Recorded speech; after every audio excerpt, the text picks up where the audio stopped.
This is Under the Dome. On today's episode, we'll take a look at what's happening in North Carolina politics for the week of Monday, August 16th.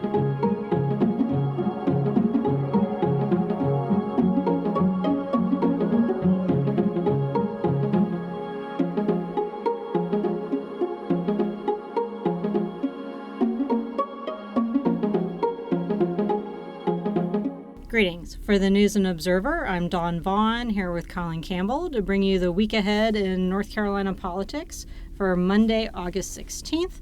We're going to talk about the budget, about maybe the House rioting bill in the Senate, emergency powers possibly, the confirmation of the DEQ secretary, and the usual surprises. And then we'll also talk about Colin's future, which will change after this week. But we'll save that for the end. So let's get rolling with my favorite topic and all y'all's, the state budget. We are in step 1075 of the summer. Actually, we're in step 3. So the Senate passed its budget in June. The House passed its budget just this past Thursday.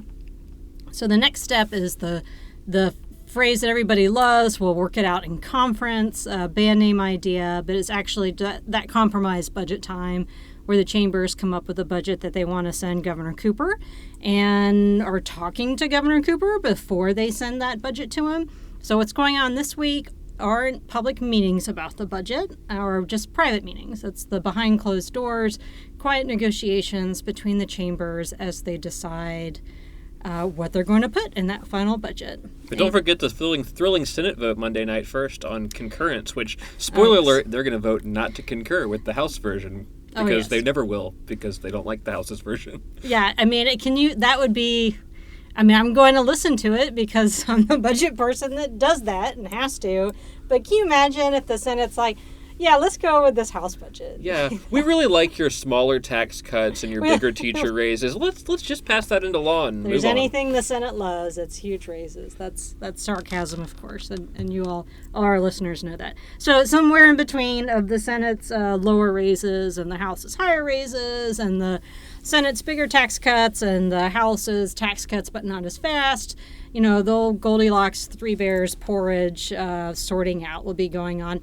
So we're talking about just the beginning of that process. So that's a significant thing going on this week, but we don't know what they're saying. We won't find out yet. Yeah. Unless you bug any rooms in this building or have some secret recording devices that you want to send our way, in which case we'd be glad to hear it. Tips accepted. I'm on Signal. So one thing we know for sure that is happening in the public sphere this week is the confirmation of the DEQ secretary.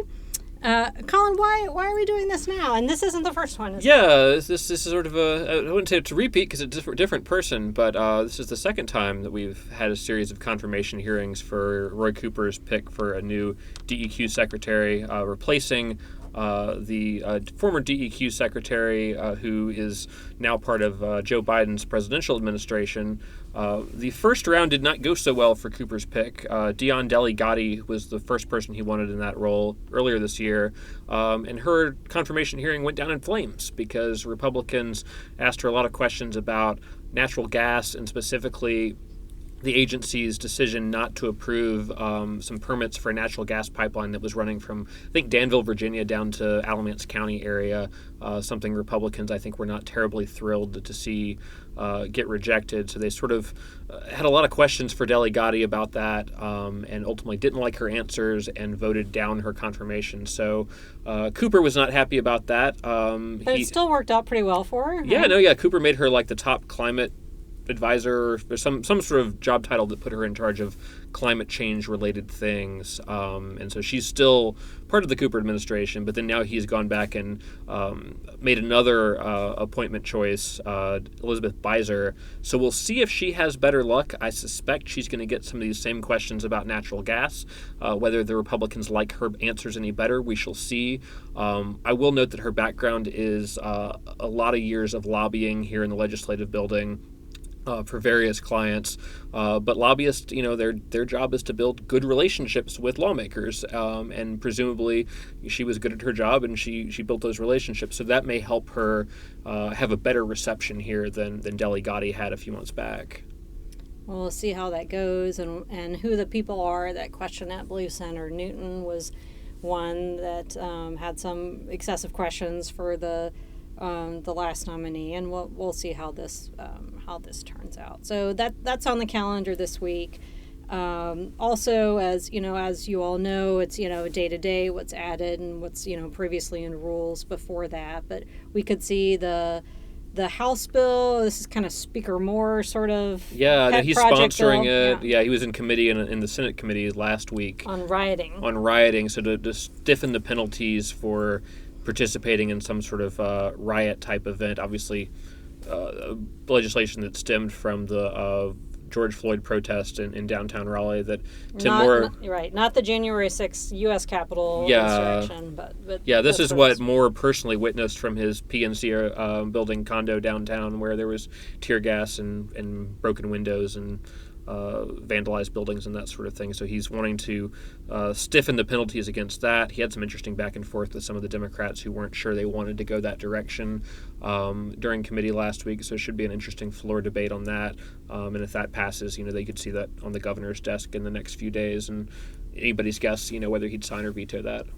Something that showed up this past week in Senate Judiciary 2 days and then was removed was discussion of the House Emergency Powers Bill. That was also something that initially House leaders Majority Bell told me during their announcement early in the House budget process that was not in the budget. It turns out some of it was in the budget, but it was a subcommittee chair that put it in. And Side note, do you think anyone knows everything that's in the nobody budget? knows. Because the number of times I've asked a question, who put this in the budget? What's it about? And everyone I talked to is like, I don't know. Didn't know that was in there. So maybe that's something that'll be in the conference budget. Maybe it won't be, but it is another bill that's still sitting out there. And, Bell said today he didn't like some of what, the Senate wants to do with it. So maybe we'll see that in a committee in Senate Judiciary again. Maybe we won't. Maybe it'll just be kicked down the road again. And that's a topic. This is all about the governor's powers and executive orders in states of emergency and COVID response, and it's all related, and it's different versions of the same fight that's been going on for, I believe, a year and a half. So we'll see where that perennial issue comes out this week. And then I don't know if are there any other things that there's still... I remember talking to Speaker Moore a little bit ago, maybe a couple of weeks ago, asking about what else are you trying to do aside from the budget and redistricting, and he'd mentioned the rioting bill. But I don't know if there's a whole lot of other priorities between the chambers. It's going to be interesting in the next couple of weeks while we're waiting on the budget to see what moves as a separate bill. Because I just finished writing a story where I went through the House budget and was finding all the things that are policy provisions from bills that have already passed, particularly the House, that the House budget has. So to what extent of all these sort of lingering things that maybe have passed one chamber but not the other and are still a priority for this session, how much of that will get chunked into the final budget? And then we'll be looking for that Easter egg for weeks, because I found probably 10 or 12 different things that I remember being a House bill from months ago that's not really a money thing that just got shoved into the budget as a way to sort of unstick it from not going all the way through the Senate and getting to the governor's desk. So to what extent they'll try to get those bills the normal way to the governor's desk, and how much we're just at the point in the session where it's just too convenient just to stick it in the final budget and get it done that way. So it's really that part of the budget battle that is between the chambers. And I feel like this is kind of a fun thing to watch, since they're the same party control. And this was when I covered Durham government. Durham is 99.9% blue. That's not an exact number. It's a little bit less than that. But watching a bunch of progressives on Durham City Council argue about their varying degrees. So once you have somebody who agree in general the same on policy, and then to watch them fight out within it, and that's what's going on with the Republicans and the House and Senate.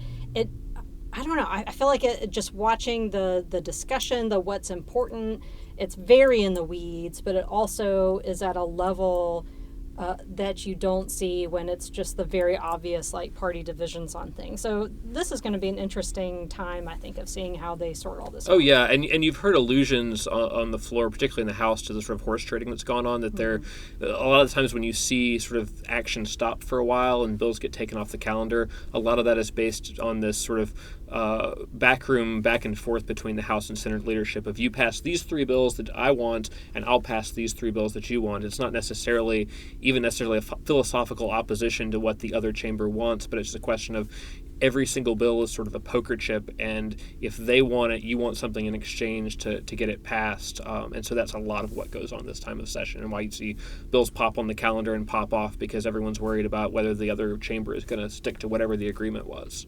And, also, as we were kind of talking about, this is nearing the end of things, and there are more redistricting committee meetings going on. And really, once the budget and these other priorities are done, and they'll adjourn for a little bit, come back for redistricting, and then theoretically, because, we don't have, other states where you have to be finished at this time, we're pretty much winding down the long session. Yeah, and the redistricting stuff has picked up in the last week, and there'll be some, I think, further action with that in the coming week.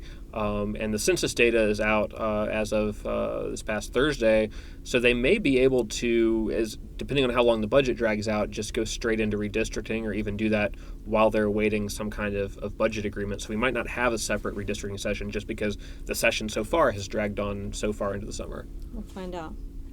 So lastly, what I wanted to share information that you should know about North Carolina politics is that Colin Campbell, who's been with the News and Observer since 2009 and served in a variety of roles, will have his last day on Friday. So Colin, I will turn it over to you to talk about whatever you want as you leave, and tell people that you're not going very far, not very far at all. Yeah, people are like, I'll miss you around the legislative building. It's like, you're still going to be seeing me quite a lot, just maybe not every day, and probably not at 3 a.m. when they have a really crazy late session. So I'm going to be joining Business North Carolina magazine as an editor and writer, but a lot of what I'll be covering is sort of the intersection of business and politics, which is a lot of what the Insider does when we're putting out our newsletter that goes out to lobbyists and business leaders around the state, but hopefully be able to dig in a little more in-depth to things and not be writing as much of the day-to-day, sitting in every committee meeting sort of stuff that the Insider covers. So I'm excited about the change, but it'll be weird to leave here. This has been where I've been pretty much my entire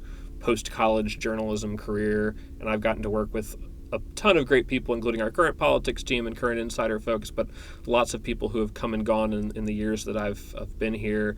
And I think this will mark the departure of the last original Under the Dome, previously known as Domecast, podcast cast member, because when we launched this podcast back in 2015, I want to say, completely different crew of political reporters, of which I'm the last one remaining. And as of Friday, I will be moved on as well. Well, I will miss you on the team here, and the amount of time you spend in the press corps, in the press room. But like you said, you'll still be around, just in a different way, and maybe your former teammates will be the target of your snarky tweets now. Yeah. Oh wait, we are already. Yeah. No, the snarky tweets that I don't send are about everybody. So I'll try to keep some of those to myself so I don't make any enemies, and hopefully keep chatting with you all about all the crazy stuff that happens in this building, because there's only so many of us that are so engrossed in the day-to-day of North Carolina politics. It's sort of a weird fandom that we're all in, but Yeah. It's worth it to have friends and coworkers who also follow this craziness day to day. Well, if you see Colin around the building this week or in the future, you can tell him, I assume, that you've appreciated his work as I have too. So we'll wish you a fond farewell and see you in 5 seconds anyway. Yeah, exactly. On right. Else. So, all right. So for the News and Observer, I'm Dawn Vaughn with Colin Campbell. I'll talk to you next time. For more from our politics team, subscribe to the News and Observer at newsobserver.com/subscribe. Follow us on Twitter at Under the Dome and NC Insider, and sign up for our weekly political newsletter, also called Under the Dome, at newsobserver.com/newsletters. Thanks for listening.